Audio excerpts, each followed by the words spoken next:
Right, ఇక digital exclusive లో మనం చూస్తున్నాం. ఇప్పటికే అమెరికా స్టాక్ మార్కెట్లు భారీగా పతనంలో కొనసాగుతున్నాయి.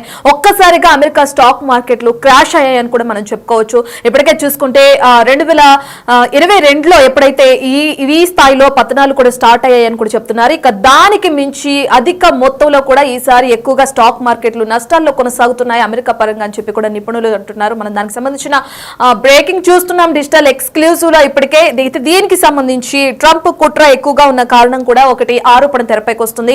ఎందుకంటే ఏదైతే ట్రంప్ ఒంటెద్దు పోకడలతో కూడా ఇప్పటికే ఈ విధంగా అమెరికా స్టాక్ మార్కెట్లు నష్టాల్లో వెళ్తున్నాయని కూడా చెప్తున్నారు. దీని వెనుక ట్రంప్ కుట్ర ఉందనే ఆరోపణలు కూడా తెరపైకి వస్తున్నాయి. దానికి సంబంధించిన బ్రేకింగ్ మనం చూస్తున్నాం.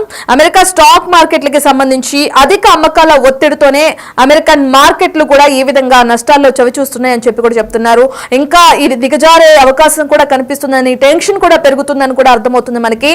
అయితే మనం సుమారు చూసుకుంటే 20 రోజుల వ్యవధిలోనే ఏకంగా $4 ట్రిలియన్ల వరకు కూడా నష్టం చేకూరింది. అంటే సుమారుగా 349 లక్షల కోట్ల మేర కూడా తుడిచిపెట్టుకుపోయిందని చెప్పి కూడా ఇప్పటికే ఒక అంచనాకు వచ్చారు. అయితే ఫ్రాన్స్, యూకే వంటి కొన్ని దేశాల జీడిపి కంటే ఇది చాలా ఎక్కువ మొత్తం ఉంటుందని కూడా అంటున్నారు. ఈ కీ పరిణామంతో అగ్రరాజ్యంలో ఆర్థిక మాంద్యం నెలకొందనే వాదనలకి మళ్ళీ ఊపందుకున్నాయని కూడా మనం చెప్పుకోవచ్చు. రైట్, ఇక దీనికి సంబంధించిన పూర్తి డీటెయిల్స్ అందించడానికి మనతో పాటు బిజినెస్ అనలిస్ట్ పాపారావు గారు ఉన్నారు. ఒకసారి ఆయనతో మాట్లాడదాం. Right sir. Hello sir. నమస్తే అమ్మ. నేను బిజినెస్ అనలిస్ట్ ని అనకండి, నేను ఎకనామిక్ అనలిస్ట్ ని. బిజినెస్ అంటేనే నాకు, కాబట్టి ఎకనామిక్ అనలిస్ట్ ఉన్నాను ప్లీజ్. Thank you. ఓకే అండి. మనం చూస్తున్నాం ఇప్పటికే ట్రంప్ కి సంబంధించి ఏదైతే ఈ నష్టాలు చవిచూడడానికి ప్రధాన కారణం ట్రంప్ కుట్ర ఉంది దీని వెనక అనే ఆరోపణలు తెరపైకి వస్తున్నాయి. అయితే దీనికి సంబంధించి ఎలా చూడొచ్చు అంటారు ఓవరాల్ గా? కానీ కుట్ర అనేది చాలా పెద్ద మాట. అట్లా కుట్ర చేయాల్సిన అవసరం ట్రంప్ కి ఎదుర్కొంటది అనేది. కాకపోతే ఏంటంటే ఇటు పక్క మార్కెట్లలో ఉన్న వాళ్ళంతా పెరణాల కింద, అంటే విపరీతమైనటువంటి భయాందోళన, అంటే ఎంత భయంలో ఉన్నారంటే ఇటు పక్కన మార్కెట్లలో ఇన్వెస్ట్ చేసిన వాళ్ళు కానీ, మార్కెట్లలో పొజిషన్స్ తీసుకున్న వాళ్ళు కానీ, వాళ్ళు దేని చూసినా ఉలిక్కి పడే పరిస్థితి. గత అనేక మాసాలుగా పడిపోతున్న మార్కెట్లు ఈ ఒడిదుడుకుల క్రమంలో ట్రంప్ ఏదో కుట్ర చేస్తున్నాడు అన్నట్లుగా అనేది ఒక పెరనాయిడల్, ఒక మానసికమైనటువంటి ఆందోళన తాలూకు రిఫ్లెక్షన్ తప్పితే ట్రంప్ కి కుట్ర చేయాల్సిన అవసరం లేదు. ఆయన వాస్తవానికి ఆయన అడిగినప్పుడు 2025లో చాలా మంది అన్నట్లుగా మాంద్యం వచ్చే అవకాశం ఉందా అని అడిగారు ట్రంప్ ని. ఉండొచ్చు అన్నాడు ఆయన. దానికి ట్రంప్ కుట్ర చేస్తున్నాడని చెప్పడం అంటే మన భయాందోళనలు ఏ తీవ్ర స్థాయిలో ఉన్నాయి అనేది ఆలోచించవచ్చు. కాబట్టి ఏంటంటే గత నుంచి అనేక మంది చెబుతుంది. ఈ మధ్యకాలంలో ఒక ఆయన పేరు కూడా గుర్తులేదు, ఫిబ్రవరి నెలలో మార్కెట్లు పూర్తిగా సంక్షోభంలో పడతాయి అనేది ఆయన చెప్పడం, క్రైసిస్ అవుతుందని చెప్పడం. అలాగే దీనికి చెప్పుకోవడానికి కాదు కానీ నా పుస్తకం కూడా ఉంది, మానవాళికి మహోదయం అంతం కాదు ఇది ఆరంభం అని. దాని ముందరి వర్షన్ అయితే సమాధిలోకి సామ్రాజ్యవాదం అనే 2 పుస్తకాలు, వ్యాసాల సంకలనాలు. ఎప్పటి నుంచో 20 సంవత్సరాలు 25 సంవత్సరాల నుంచి కూడా నేను అమెరికా వ్యవస్థ ఈ రోజు ఉన్నటువంటి పరిస్థితి వస్తుంది, ఆ దిశగానే అది ప్రయాణం చేస్తుందని 5 ఏళ్ల నుంచి చెబుతున్నాను నేను కూడా. ఎందుకంటే అమెరికా వ్యవస్థలో ఉన్నటువంటి డైనమిక్స్ అనేవి అంతిమంగా పతనం దిశగా అమెరికా వ్యవస్థను నడిపిస్తున్నాయి. కాబట్టి ఏంటంటే అది ఏ క్షణానైనా పతనం ఉంది అనేది అనేక సంవత్సరాలుగా అనేక మంది అనుకుంటున్నాం. ఇప్పుడు అది ఆ పాయింట్కి బహుశా చేరుండొచ్చు. కానీ దీన్ని ట్రంప్ ఆపాదించడం పొరపాటు. ట్రంప్ మామూలుగా మీడియా వాళ్ళకి వచ్చినప్పుడు ఇదేంటంటే ఏమన్నా మాంద్య అవకాశాలు ఉన్నాయి 2025లో అంటే ఉండొచ్చు అన్నాడు ఆయన.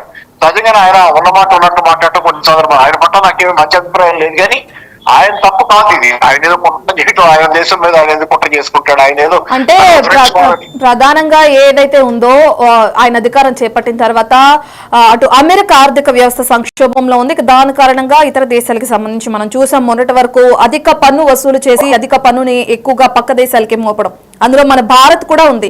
అదే కారణం చేత ఇప్పుడు ఆయన అధికారంలో ఉన్నారు కాబట్టి ఆ ట్రంప్ కుట్ర ఉందనే ఆరోపణలు వస్తున్నాయి. నేను దానికి సంబంధించి అడిగానండి.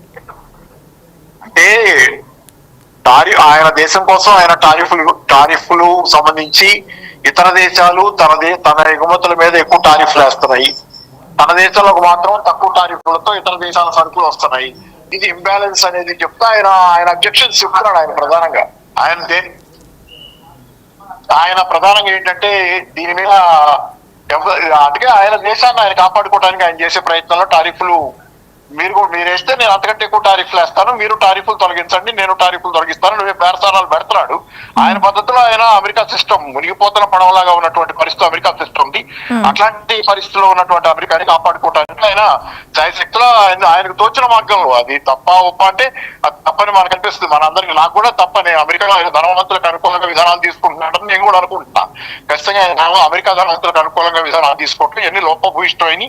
అలాగే ఆయన విధించిన టారిఫ్లు ఇట్లాంటివన్నీ కూడా విదేశాల నుంచి వచ్చే, దేశంలోకి వచ్చే సరుకుల మీద అంతిమంగా ఆ దేశంలో ధరలు పెరగడానికి కారణం అవుతుంది, దేశీయ ప్రజల సమస్యలను పెంచి మరింతగా అమెరికా మునిగిపోవడానికి కారణం అవుతుంది, తప్పిపోటీ కాదు. కాబట్టి ఆయన వచ్చిన మార్గంలో ఆయనకున్నటువంటి బ్లాక్ మెయిల్ పద్ధతులు, వ్యాపారస్తుడిగా గతంలో లావాదేవీలు ట్రాన్సాక్షనల్ గా ఉండటం, ఈ పద్ధతుల్లో వాడుతున్నాడు. ఆయనకి 2-3 కిటుకులు ఉన్నాయి ఆయన దగ్గర. బేసిక్ గా చెప్తే ఆయనకి పెద్దగా దూరదృష్టి తెలివితేటలు ఉన్న వ్యక్తి అని నేను అనుకుంటాను. ఆయన చాలా మేధావిని అనుకుంటున్నారు ఎవరన్నా కానీ, ఆయన దగ్గర 2-3 కిటుకులు ఉన్నాయి. ఆ 2-3 కిటుకులతోనే ఆయన మేధావి కాడు. మేధావి తత్వం కాదు అది. మామూలుగా ఆయనకున్న వ్యాపారంలో నేర్చుకున్న 2-3 ట్రిక్స్, ఆ ట్రిక్స్ వాడి ఈ రోజు ఇతర దేశాల మీద వాటిని భయపెట్టి భయాన దారిలోకి తెచ్చుకొని అమెరికాని కాపాడుకునే ప్రయత్నం ఆయన చేస్తున్నాడు. అదైతే చాలా కష్టం, అది సాధ్యం కాదు. ఇన్ని దేశాల ప్రపంచంలో ఆయన భయపెట్టడం సాధ్యం కాదు. ఏదో క్షణాన్ని అది పెంచుకోవటం అనేది అనివార్యం. అమెరికాలో మానవ అనేది కూడా అనివార్యంగా వస్తున్నది కూడా నిజం. అది ఎందుకంటే ఆయన మీడియా అడిగిన ప్రశ్నకి వేస్తాను అంటే అక్కడ దాన్ని ప్రత్యేకంగా దాన్ని ఆయన నోటితో ఆయన చెప్పింది కాదు, మాంద్యం రాబోతుందని. మీడియా అడిగిన ప్రశ్నకి ఆయన అవును రావచ్చు అన్నాడు. అది సరే, మనం ఇప్పుడు ఏదైతే అమెరికా స్టాక్ మార్కెట్లు నష్టాల్లో జరగడం కానీ, ఇప్పుడు మీరు చెప్పినట్లుగానే ఇదంతా ఓవరాల్ గా చూస్తే దీని ఇంపాక్ట్ ఎంతవరకు పడే అవకాశం కనిపిస్తుంది అంటారు ప్రపంచ ఆర్థిక వ్యవస్థ పైన? స్టాక్ మార్కెట్లు గత 5-6 నెలలకి భారతదేశంలో అయితే సెప్టెంబర్ నుంచి పత్రంలో ఉన్నాయి. రికార్డు పత్రం 96 తర్వాత అనుకుంటే ఇది మళ్ళీ రెండోసారి. కాబట్టి ఏంటంటే ప్రపంచవ్యాప్తంగా ఉంది. ఎందుకంటే ప్రపంచవ్యాప్తంగా చాలా మంది ఈ రోజు షేర్ మార్కెట్ లో ఇన్వెస్ట్ అయ్యి ఉన్నారు. షేర్ మార్కెట్లు స్పెక్యులేషన్ ఆధారంగానే ప్రపంచ ఆర్థిక వ్యవస్థ నడుస్తుంది. ప్రధానంగా కష్టం చేసి పనిచేసే అవకాశాలు కూడా చాలా మందికి లేవు. పనిచేయాలనుకున్నా పనిచేసే అవకాశాలు లేవు, ఉపాధి అవకాశాలు లేవు. చాలా మందికి స్పెక్యులేషన్, రియల్ ఎస్టేట్ వీటి మీద నడుస్తున్న ఆర్థిక వ్యవస్థ ఉంది. కాబట్టి ఇది ఖచ్చితంగా ఏంటంటే ఈ ఒడిదుడుకులన్నీ ఈ రోజు రియల్ ఎస్టేట్ లో కూడా దీని తాలూకు మాంద్య వాతావరణం కనపడుతుంది. అలాగే మార్కెట్ల పత్రం ఇవన్నీ ఏంటంటే అంతిమంగా చాలా మంది ప్రజలకు ఆదాయాలను పోగొట్టే పరిస్థితి ఉంది. ఎందుకంటే 2008లో మనం చూస్తే కనుక ఆ రోజు వాల్ స్ట్రీట్ బ్యాంకులు దివాలా, వాల్ స్ట్రీట్ పత్రంతో ఆ రోజు అమెరికాలో జనాభాలో 50% రాత్రికి రాత్రి దారిద్ర్య రేఖ దిగువకపోయారు. అమెరికాలో దారిద్ర్య రేఖ అంటే $19,000 సుమారుగా సంవత్సరానికి. దాని కిందకి వెళ్ళిపోయారు. దారిద్ర్య రేఖ భారతదేశంలో పావర్టీ లైన్ అంటాం. పావర్టీ లైన్ కింద ఉన్న కటిక పేదరికంలో ఉన్నట్లు. 2008 అమెరికాలో సంక్షోభం మొదలైనప్పుడు అమెరికా జనాభాలో 50% మంది రాత్రికి రాత్రి పేదరికంలోకి జారిపోయారు. కాబట్టి అలాంటి పరిస్థితులు మళ్ళీ వస్తున్నాయి. 2008 తర్వాత వాయిదా వేయగలిగారు, సంక్షోభాన్ని వాయిదా వేయగలిగారు వ్యవస్థ. అమెరికా గవర్నమెంట్ డబ్బులు ముద్రగొట్టి డాలర్లను దాన్ని జనాల్లోకి చలామణిలోకి తెచ్చి ప్రజల కొనుగోలు శక్తిని కాపాడుతున్నట్లుగా చేయగలిగింది. కానీ అది కూడా పోయింది. ఈ రోజు అవకాశం కూడా పోయింది. డబ్బులు ఇంకా ముద్ర కొట్టిన కొద్దీ, డాలర్లు ముద్ర కొట్టిన కొద్దీ అమెరికా ప్రభుత్వం ద్రవ్యోల్బణం పెరుగుతుంది. కాబట్టి అమెరికా ఇక అది కూడా చేయలేని స్థితిలో ఇక ఈ రకంగా మార్కెట్లు సంక్షోభంలో పడ్డాయి. జనాల చేతిలో డబ్బులు లేవు, వాళ్ళకి ఉద్యోగాలు లేవు, వ్యవస్థలో సంక్షోభం అనేది బయటపడుతుంది. అయితే దీనికి అంటే మీరు చెప్పినట్లుగా ఏదైతే నష్టాలు జరుగుతున్నాయో వాటికి ట్రంప్ మొదలుపెట్టిన వాణిజ్య యుద్ధం ఒక కారణం కాదంటారా? అది అగ్రవేట్ చేస్తున్నామా? ఆయన పరిష్కారంగా ఒక మార్గాన్ని ఎంచుకున్నాడు. ఆయనకి వచ్చిన పరిష్కారం ఆయన ఎంచుకున్నాడు. ఉన్న పరిస్థితిలో యథాతథ పరిస్థితిలో ఎలా ఏం చేసినా సరే అమెరికా పత్రాన్ని ఆపడం సాధ్యం కాదు. కానీ ఆయన ఎలాగైనా సరే దీన్ని ఆపాలనే తాపత్రయంలో ఆయనకి వచ్చినటువంటి ఒక వైల్డ్ గ్యాంబుల్ అంటే ఒక భారీ రిస్క్ తీసుకుని పనిచేస్తున్నాడు. దాని ఫలితం కూడా నెగటివ్ గానే రావచ్చు. తొందరగా ఇంకా మామూలు సాధారణ పరిస్థితుల్లో నెమ్మదిగా పత్రం అమెరికా ఆర్థిక వ్యవస్థ ఒక్కసారిగా కూడా పత్రం అవ్వచ్చు విధానాల వల్ల. రైట్, థ్యాంక్ యూ పాపారావు గారు. Thank you. వీటికి మనం చూస్తున్న అమెరికాను వెంటాడుతుంది ఆర్థిక మాధ్యం భయాలను కూడా మనకు అర్థమవుతుంది. దీనికి సంబంధించి ఇప్పటికే 15% వరకు మస్క్ కి చెందిన టెస్లా షేర్ కూడా పతనమైంది. ఇక ట్రంప్ ఆర్థిక విధానాలు ఈ పరిస్థితికి కారణమంటూ విమర్శలు వస్తున్నాయి.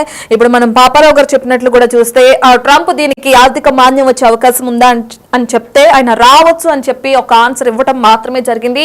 దానికి సంబంధించి ఆయన ఏదైతే నిర్ణయాలు తీసుకున్నారో అవి అంతగా ఎక్కువ కారణాలు చూపించకపోవచ్చు, వాటి ఇంపాక్ట్ చాలా తక్కువగా ఉండకపోవచ్చు అని చెప్పి కూడా ఆయన అంటున్నారు. ఇక ట్రంప్ మొదలుపెట్టిన వాణిజ్య యుద్ధం కూడా ఒక కారణంగా కూడా విశ్లేషకులు చెప్తున్నారు. ఏదేమైనప్పటికీ మనం చూస్తే 20 రోజుల వ్యవధిలోనే 350 లక్షల కోట్ల వరకు నష్టాన్ని చవిచూసింది అమెరికా స్టాక్ మార్కెట్ అని కూడా అర్థమవుతుంది.